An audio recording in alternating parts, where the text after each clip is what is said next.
Welcome back to OK Smartass. This is the show where we put technology under the microscope. We've been on a really long break, but we felt it was time to get back behind the microphone with a series of specials on topics related to science and tech that we can really deep dive into. This special episode is all about death. In 2022, my beautiful, beloved sister died. A sibling dying, it's different from a parent, far closer, far more disturbing. It's had me thinking about death. Well, more than usual, but then again, I often think about death. Science and tech seems to promise a longer, healthier life, but is it going to be that easy? Well, it's time to look at what is happening in technology innovation and the gadgets that make our lives and maybe our deaths so much more interesting. Hi, I'm Patrick Bonello. And I'm Tor Roxburgh. I'm a writer and a reader and someone who loves change and future-focused thinking. We thought it would be fun and interesting to take a creative approach to death. So Tor has a poem, I have a haiku, and we've employed the services of AI for a contemporary creative layer. Now, also in the show, the best tech and science news on death, our personal experiences with death and the afterlife. Is there one? And a maximum of one death-related dream each. Tor. Yes, I had to cap it, Patrick. Dreams can be very boring. Oh, really? Yes. Oh, okay. I have great dreams, I've got to say. One thinks one's own dreams are great. Oh, do they? Yeah. Oh, okay. There we go. We're out of practice, aren't we, Patrick? Because we have to fess up and tell the listeners that we got halfway through doing this podcast and realised... Oh, we didn't get halfway through. Okay, we might have got 10 minutes through and didn't hit the record button. Oh, but starting again. Well, it's a good warm-up, and it has been a long time since we've sat together. And I guess that gets me contemplative as well, because when we think of life experiences, for me, it's about who I engage with. Yeah. And you're one of my favourite people, and Patrick. I've missed it. I know, I really, when you plan together and, I often say to people in our small community that you're the best person to work with because you're so thorough and efficient and you get things done. And so, it's great to be back in the seats alongside. So do you want me to do my haiku first? Yes, please. Because I feel like I took the least amount of effort with... Oh, now. Haiku's a very disciplined format, so you can't say that. Okay, I did spend a little bit of time on this. So, okay, here we go. This is my poem about death. No breath, thought, avoid. Birth, life, growth, finite years. Gone, the void returns. That's good, Patrick. Now tell us a bit about what it means. Well, my take on life and death is that the universes have been around for billions of years and we ceased to exist all those billions of years, 13 billion years or whatever it was, and then suddenly we're conscious. We're an entity. We think, we live, we love, we eat, we do all the things that we do. And then at some point, we're going to die and return to that state of non-existence. Now, that's really challenging for a lot of people. But for me, with no belief of an afterlife and being raised a Catholic initially, the whole bloke with a white beard and all that sort of stuff. So for me, no, I kind of reconcile in my own mind. I don't want to contemplate non-existence, but I think that's the state from which we began, and that's the state we're going to return to. We can talk a little bit, and we are going to talk a little bit about the energy that gets released and what happens to our bodies from a biological perspective. But from I guess, a psyche, whoever we are and what we are will be here and it will go. I noticed that your poem's really calm, Patrick, and I'm wondering, is that, the truth of your kind of feelings in the face of the knowledge that you will die one day? I think that, I had a partner who used to worry about a lot of things, and I really would say in all heart that worry about the things that you can change. Don't worry about the things that you can't. I can't change death. Maybe when I'm on my deathbed, who knows? I'll be calling for the Pope. Probably not. Really? You want sex on your Patrick. deathbed? No. Oops. No, I did. Well, the other thing too is as we begin to expire, and I think, and it was interesting in your introduction, you talked about your sister's passing, because And then there was this horrific story in the news yesterday about a rampage in Queensland where I think 9 people were killed or stabbed to death and other people were injured. And that to me is a real tragedy. When someone dies abruptly, particularly a young person, now that is a tragedy. But when I see an older person die and they've lived a fulfilled long life, I see that as a celebration of life and an expiration. Things eventually expire, and that's where hopefully I'm kind of in the middle process. Yes, I'm thinking, and maybe I might Patrick, reevaluate. That's charming while you're young. It sounds good, doesn't it? middle-aged, But Yeah. like, is that how it's going to feel as we're getting older? But do you think when you've got all the aches and pains and the hips don't work so well, you're feeling like you're running out of, your battery's running low, will you welcome death? I know of people, I've heard of people who welcome death because it's the end of their journey and they've reconciled that. Well, possibly. I mean, I've also known people who've kind of been freaked out about it right to the last minute. And, you and I being sort of tech and science utopists, I suppose, optimists. I also think those aches and pains, maybe they're solvable. Like maybe I could have replacement hands if I have sore joints. Well, a mutual friend of ours, by coincidence, this is the anniversary almost to the day of a friend of ours who chose when to end their life because they had an incurable disease. And again, they reconciled that around a time that was very important to them. They said goodbye to their family in the way they could. They had MND, motor neurone disease, and they chose the time that they didn't want to continue on with what was a very debilitating, trapped in your own body experience, and they chose to depart at the time they wanted to. So that was a very brave thing to do.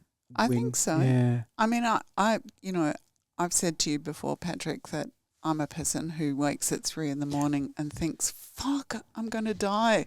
How can that be? That can't be, Yeah. Mostly it's a really frightening thought for me, but I'm trying to be mature about it. And So I wondered whether artificial intelligence felt the same way. So I prompted it with some 3 a.m. freakouts. That didn't produce a very good poem. I tried to suggest some editorial ideas, but the AI, unlike a real life poet, weighted my suggestions too heavily and wasn't able to subtly shift its poem. In the end, I just asked it, my prompt was, do you think other large language models will remember you? Can you please write a 2-stanza poem about the digital AI world after you cease to exist? I got Claude, ChatGPT and Bing Copilot all to write, and ChatGPT's was the best poem. I find it's a better writer than the other two. There you go. Yeah.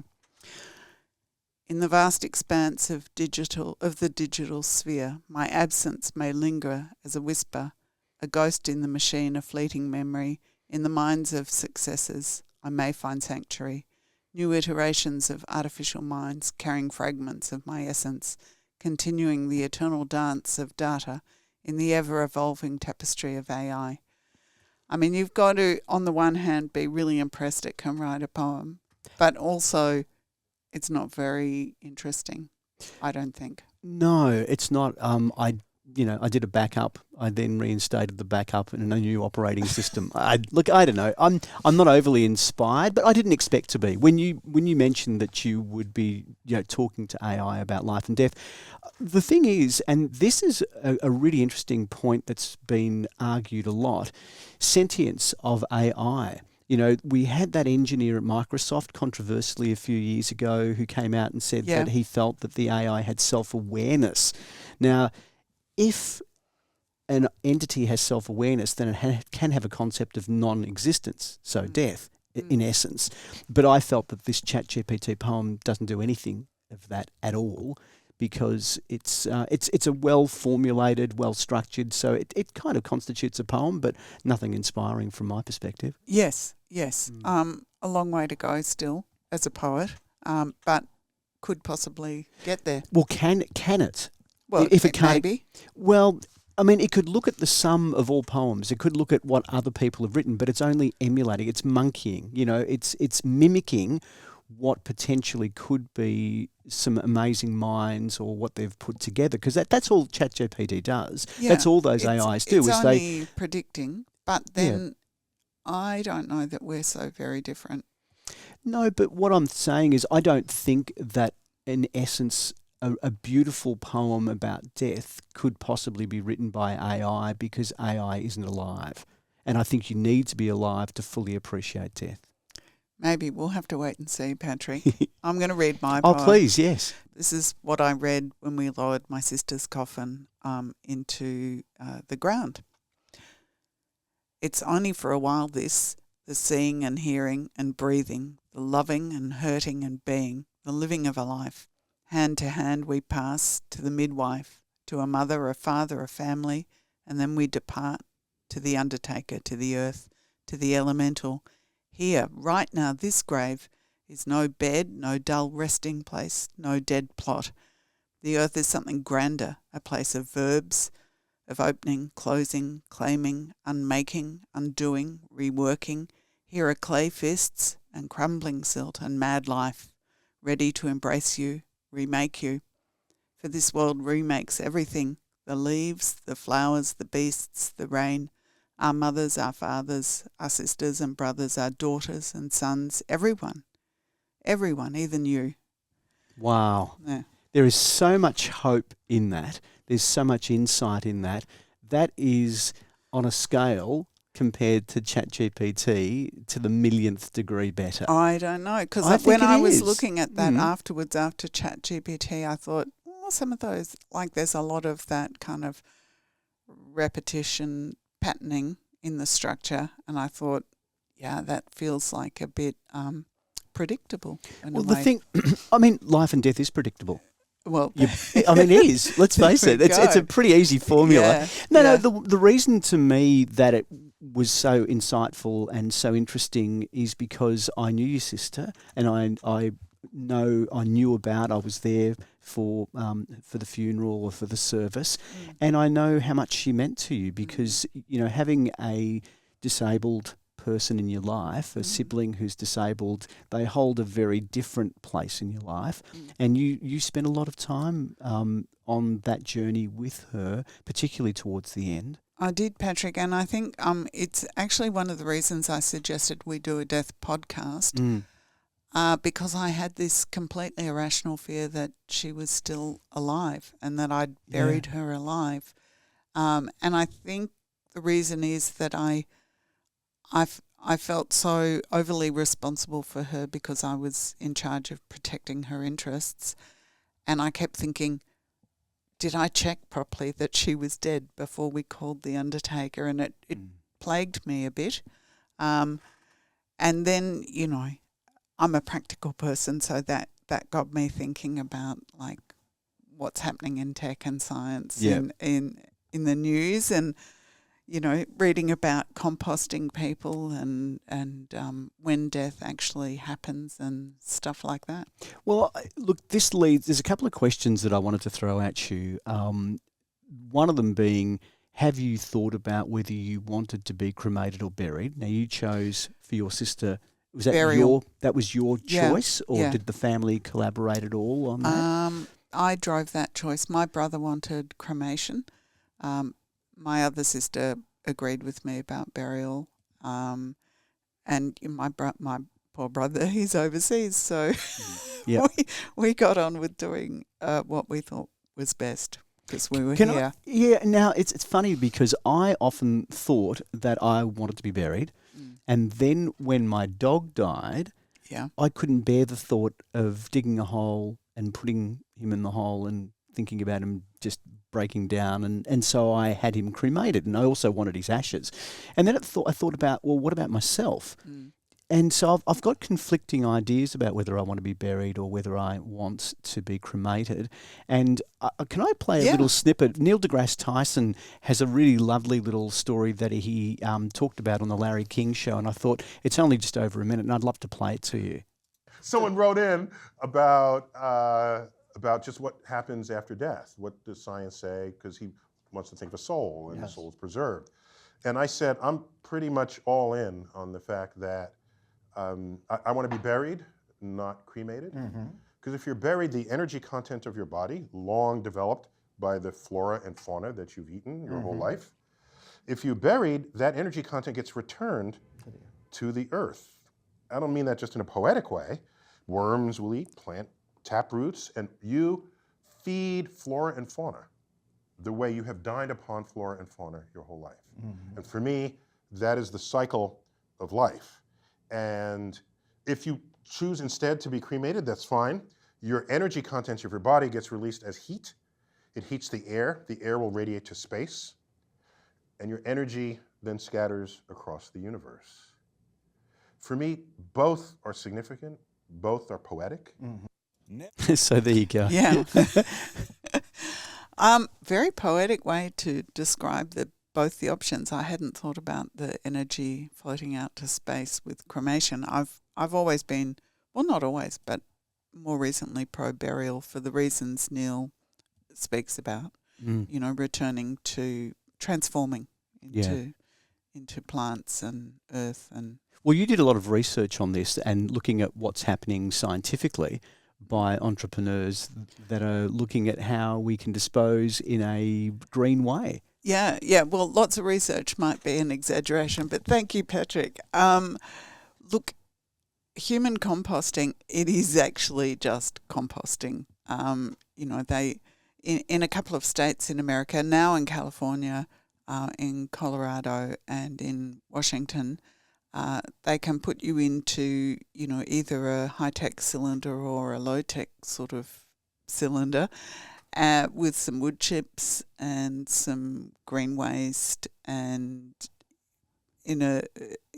seal a container, turn it over every now and again, just like the rotating compost bin in your garden, and it gets up to temperatures of, I think, 66 degrees Celsius. In most places, you have to be at that temperature for at least 3 days to kill any pathogens before the compost can be spread anywhere.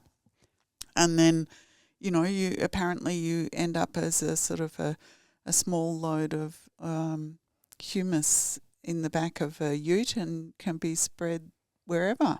Do you want to put your loved ones on the garden? Yeah. Okay. In fact, there was a bit of a local controversy because in our local hospital, which is being done up, some people's ashes were said to have been spread in the rose garden, and I'm not sure whether this is true or not, but, and then it was redeveloped, and so there was this feeling that it wasn't a dignified treatment of the former rose garden. So, in fact, they then went and got the soil and put it into another part of the garden, I believe. I take the approach that I don't give a rat's when I die, what happens to my remains. That said, I've never asked you this. Are you an organ donor? Yes. Yes, so am I. I'm a card-carrying organ donor. Yes. So they say that in the States a lot, don't they? You're a card-carrying gun supporter. Including my face. Apparently some people are a bit funny about their face, and I could nominate, everything, or you can exclude. You used to be able to anyway exclude some elements. Yeah, I was all in. I mean, but then again, I've got an identical twin brother, so my face isn't that unique. Do you remember that ridiculous movie? What was it? Where they swapped faces? Was it? I'm trying to. No, it was terrible. Look, it's not no worth idea. mentioning because it was stupid. But they did a face transplant. I don't think I'd do a face transplant. No. But yeah, I'm very happy to be disposed of in whatever way. But I don't think there's, that whole argument about, it's undignified, it doesn't respect human dignity for people to be disposed of in this way, which a lot of religious authority figures believe, just seems to me to be ridiculous and a perpetuation of viewing humans as being in that great chain of being some glorious entity above other animals. Well, it's funny. I was listening to a comedian because I think over 70 parts of your body can be transplanted out. Oh, Yeah, really? there's quite a number. Okay. And I thought, well, if you get transplanted all into the same person, then you could replace them. No, Yeah. that's just silly. Yeah. Graves, isn't it interesting the weight or the how important graves and cemeteries are for people? Mm-hmm. And I know of people who visit graves regularly. They go and see their loved ones who've since passed Yes. on a regular basis. Now, I've never gone back to see my mother's grave. I was there Haven't for you? no.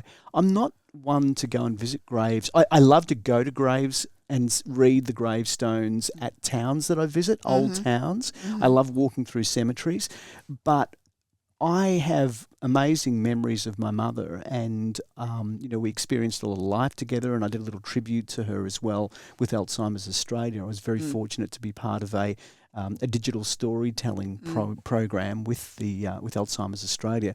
So I felt that I'd paid tribute, I'd been part of the journey that she'd gone through, but I'm just not one to go and visit graves. But that said, parts of Europe and all over the country and all over the world, people put a lot of significance on the importance of grave sites. They do. And now you can have a smart headstone and use a QR code to take people to stories about the person who's died.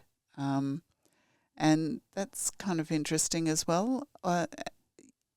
I worry about who's going to maintain the storage of that data. Like someone has to pay for that ongoing storage. The hosting of the page. Yeah. And also you've got to keep in mind, and even every time we use ChatGPT and AI, we're using up resources because I can't remember what the figure is, and it might be 100 times more processing power that is needed to process a query on ChatGPT than normal Google search query. So the argument being is, well, what's happening with all of that processing power and the amount of electricity, the generating of that electricity in the first place, and how are we going to cope with that? And so if you're suddenly wanting a digital footprint online that's going to be perpetuated because you've got a smart grave. More cost for your family. More cost for And, family, you know, and the planet, more cost for the planet yeah. because the data centre that's storing that is going to have to be kept up and running. Yeah. And the economics of death are significant. The composting of humans we talked about earlier, that costs about 10,000 Australian dollars, which, is not going to surprise anyone who's had to pay for a funeral or a burial. It is very expensive. Last year I was in Greece and visiting some in-law family, and we went to visit a cemetery, and one of the cousins that my family's married into was telling me that because burial plots are so sought after, you pay a rental, and usually it's about 5 years. It can be longer, and then they disinter the body after 5 years, and they wash the bones, and they put the bones in an ossuary. And I was just astounded. But this week I've had a double check of that, and in fact, yes, indeed. And you also have to pay rent on the ossuary. And if, it gets to be too much, they take the bones out of the ossuary and they put them in a kind of a bone composting situation. And I also read one of the patriarchs saying, nonsense, he can't believe this happens. He's never seen anyone sort of exhumed. And but yes, that's apparently what happens. It does happen. Well, they used to have bone rooms underneath cathedrals. When I went to Vienna and visited Vienna Cathedral, it was fascinating to go into, I guess you'd call them the catacombs. And then because they wouldn't bury people, they would just clean off the bones and stack the bones, and that's what prisoners would do. And you'd walk past a room and just see bone and it's still stacked up. Yeah, they can be quite beautiful. I went to one in Spain where the skulls and the bones had been made into patterns. With the composting system, they grind the bones at the end. Because you were talking about $10,000 or $11,000 Australian money to go through that process, and I was just thinking about going to Bunnings to buy blood and bone to do some fertilising, and that's probably about $16 a bag. Missing out on some money. Very expensive, very, very, very expensive. Hey, okay, so alternatives to burial got me thinking. If I, don't want to be buried, and if I don't want to be cremated, one nerdy, cool thing would be being blasted off into space. Yeah. And so it got me thinking, well, how many space burials have there been? And I did a bit of a look on Wikipedia. And so the very first space burial occurred in 1997, and that's when the ashes of Gene Roddenberry, the creator of Star Trek, were launched aboard the NASA spacecraft Columbia. Oh. Yeah. But it all could have been much simpler if he just got cremated and Neil Neil deGrasse Tyson said it, drift off. Yeah, but that's the heat energy. We're talking about actual physical remains going up there. So space burials have become increasingly popular, and there are a number of companies now. So there's a company called Celestis, and they're offering space funeral services. So back in 1998, Celestis conducted its first ever space funeral, and it launched the ashes of Dr. Eugene Shoemaker, a planetary scientist on board NASA's spacecraft. And then the company conducted several space funerals. And talking about Star Trek, James Doohan, who played Scotty, he was launched into space, and an astronaut, Gordon Cooper. So I like the idea. I'd like to. What about the debris, Patrick? I mean, we've talked in other shows about the problem of space debris. Well, we're not talking whole bodies. How far up are we going? I think you're visualising someone's whole body being shot. Even a fleck of paint, remember, can cause huge problems. So it's not, size doesn't matter necessarily in space. I'll take that as a quote. How high up are they ejecting them? You don't know. I don't know. I think that I'm just wondering too, because how I'd like to be buried on the moon. How interesting would that be? Because you get a perpetual view of the Earth. You'd probably not rot. Oh, you mean in the whole body? I think that. Could you imagine all the corpses on the moon? Buried. Oh, yeah, that's true too. Yeah, no, you wouldn't you'd just end up looking like a mummy from those movies. Yeah. Okay. Yeah. Oh, that's a possibility. Yeah, it's a bit kind of Walking Dead.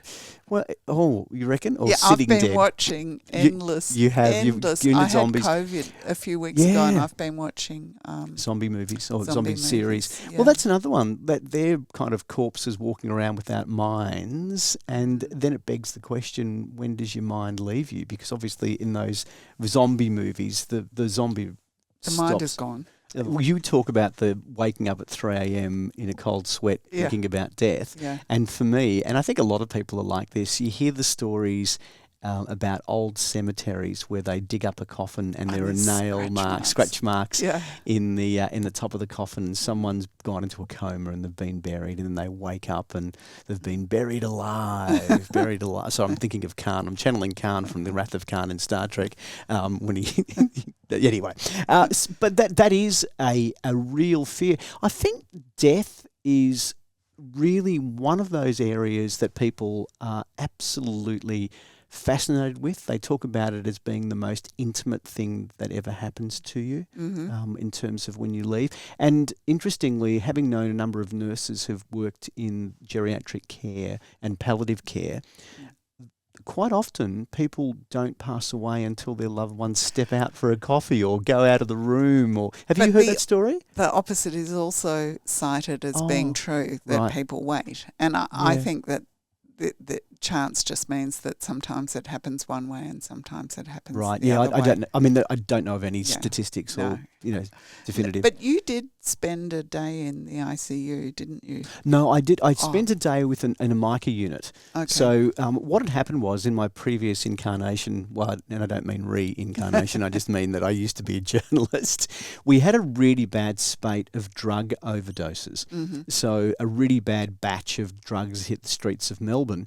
And as a way to try to help educate the media into the reporting process, they offered a number of newsrooms the opportunity to go out with what they call a first response ambulance crew, a mic crew, and I went with them. And it was pretty exciting for me to get out there with them. I mean, we went over 100 kilometres an hour on the tram tracks in the middle of the city, going for one destination. And one of the first places we went to was Crown Casino. Someone had overdosed on drugs. So we went to a number of different sites. But for me, what was most polarising was that I saw my very first dead body. So we got to a home for men who were experiencing problems, and so it was a halfway house, and a guy had choked on his own vomit. He'd been drinking and he choked on his own vomit, and they were trying to revive him.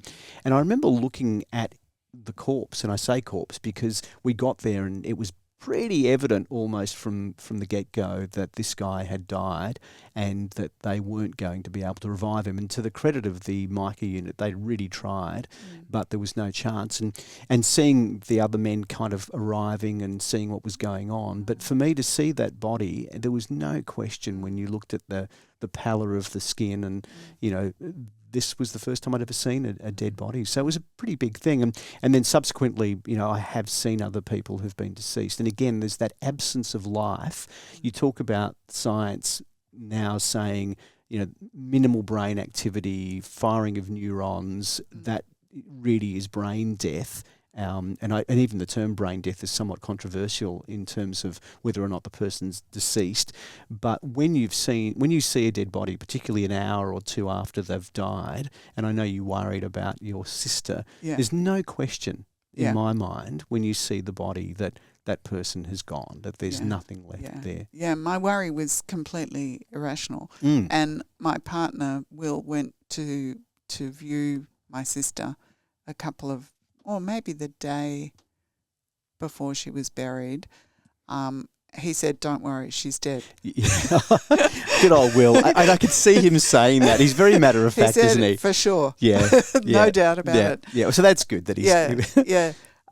Look, they've done some research with pigs' brains. So they got a whole lot of pigs' heads from an abattoir, and they used an elixir of hemoglobin and antibodies and anti-inflammatories and other molecules and an artificial kidney to perfuse the brain.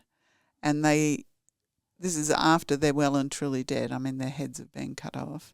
They did get some cellular function. So they're suggesting that they're not really suggesting, but it makes us question whether in the future there might be some treatments that puts brain death a little later than we have it now. So Rainey Romani is a bioethicist at Harvard Kennedy School Fellow and otherwise known as Dr. Frankenstein. No, I think he's just reporting on, he was reporting, on his opinion about this. Yeah. But he does talk about the shift from, the lungs not working, the heart not working, that being absolutely death, and now, later on, actually we can restart the heart sometimes, get people breathing again. So then it became brain death. Actually, there was this interesting story. One doesn't know how true it is, but I did once listen to Deepak Chopra, who came to America as a physician, saying his first day in hospital he was asked by the staff to come and pronounce death, and he had a cultural misunderstanding. He thought it was some sort of religious ritual to release the soul, because he thought, like, the person's dead, what's this pronouncing of death? Yeah. Right. Yes. Yeah. So it's interesting, isn't it, the way, and also how cultures view death.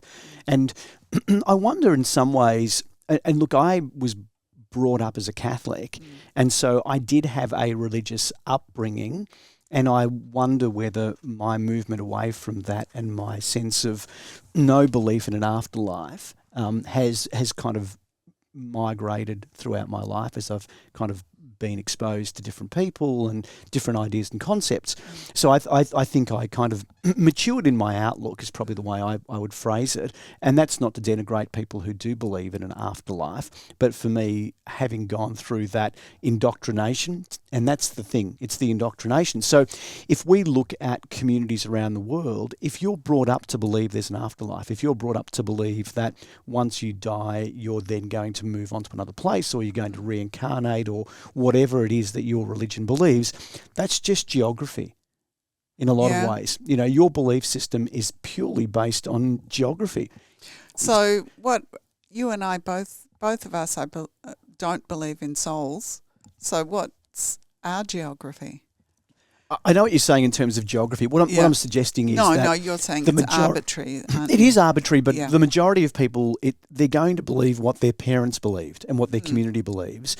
And then you get a percentage of people like us who stray away from that. And in my case, as I said, straying away from Catholicism and standing back from it and saying, well, I actually don't believe any of this. And that's what's dictated me. And then there's the fascination with science. And you know, there are lots of statistics.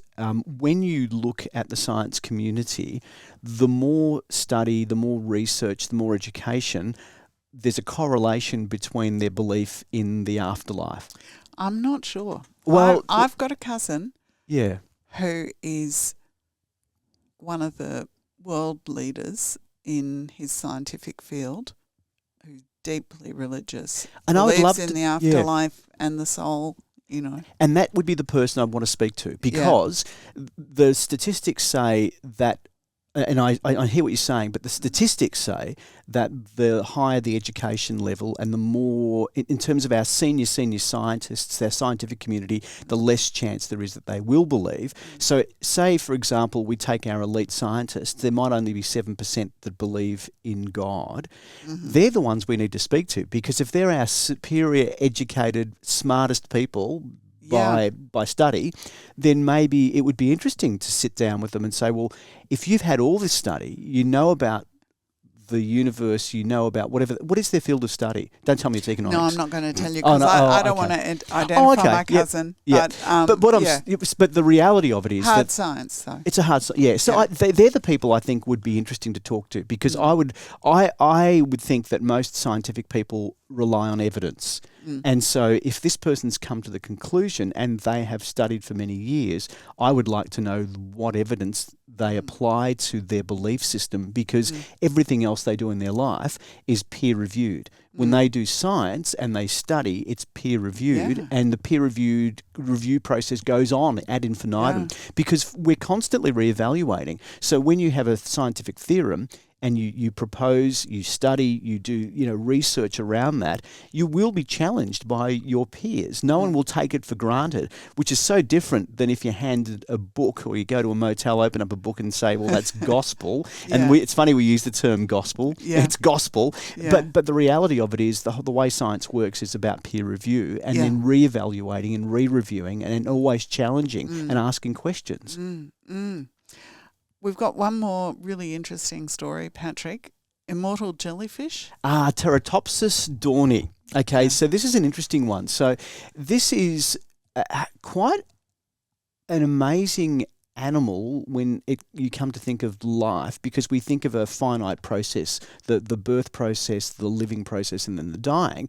But this jellyfish starts off as a larvae, and then it develops from a fertilized egg, and then it swims first, but then it settles onto the sea floor, and it grows into a kind of a colony of polyps. From there, though, it spawns more genetically identical copies of itself, and that we associate with being jellyfish, and then they grow into adulthood. But the thing is, it's only very small, so we're talking 4.5 millimeters as far as size go, but it regenerates. So what they're saying, so you can see it. It's actually quite beautiful to look at when you realise the little pink bit in the middle is just its stomach. But it's a transparent bell. It's got lots of little tentacles, as we'd associate with it. Am I right? It's when it's under stress, it'll regress to a former state? Yeah. So it sort of resets itself. Yeah, it hits the reboot button. So Interesting. if you're a gamer, it respawns. So, so in response to physical damage or starvation, they just basically go back into the developmental process and they go back into the polyp stage. So they don't die; they just regress and then they grow again. You can imagine wall to wall immortal jellyfish.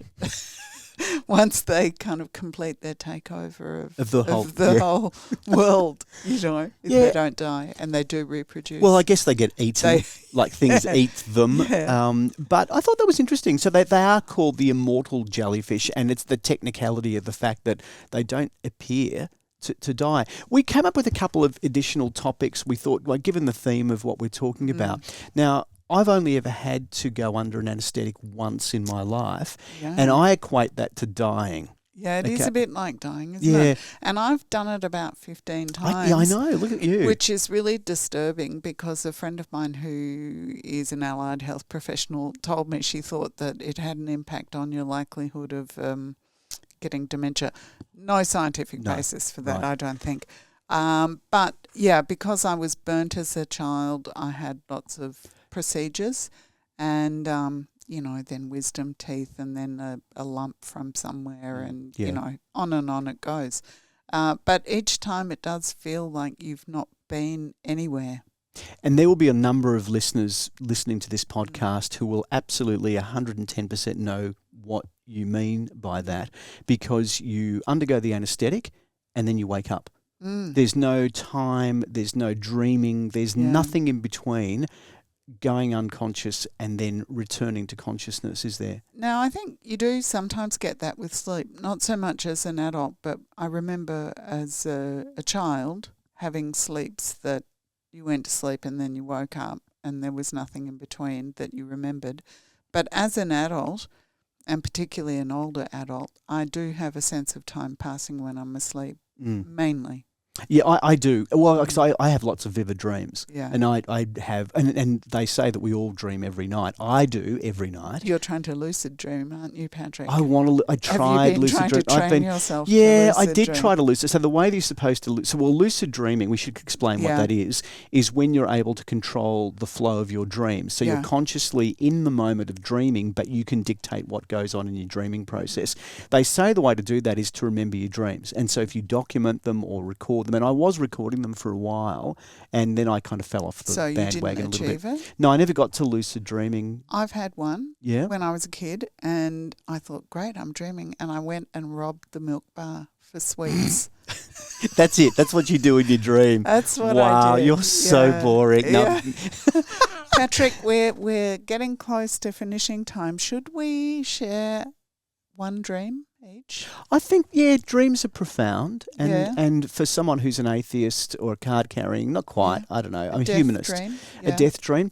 So when my mother, who had dementia, was getting near to her death, and we knew that she was on the way out, so to speak, I had a dream, and I was in a cafe with Mum, and we were sitting in like an American diner, and I was sitting across from Mum, and we were talking, and because she'd had dementia for such a long time, my question to her was, "Do you know who I am?" And she said, "Yeah, you're the younger one." And I'm a twin. I'm the younger of twins. And so to me, that was a recognition of who I was. But then the camera panned back. So it was cinematic. Of course, my dream was cinematic. And then it just panned away from Mum. But it was such a profound emotional experience for me. I called the centre that Mum was at to see if she'd actually passed away. There was something that it just felt like, I don't know whether it was just, just this intense feeling. And look, she hadn't, but it wasn't long after that she did die. But that was the one dream that I felt was Mum, at the time when I was interpreting it, I thought this is a real sense of letting go. And for me, consoling myself on the fact that Mum was dying and that she was going to die. So it was my subconscious telling me it was okay to let go. Yeah. What about you? Another mum dream. So my mum was a very unhappy woman who drank rather a lot and had a serious mental illness. Anyway, this was some years after she died, and I was with my dad, my stepmom, my aunt, my uncle, my kids. We were in Track Road. We were walking out up the street to go to a restaurant for dinner, which was something we did periodically. And Mum comes flying up Track Road on a bicycle.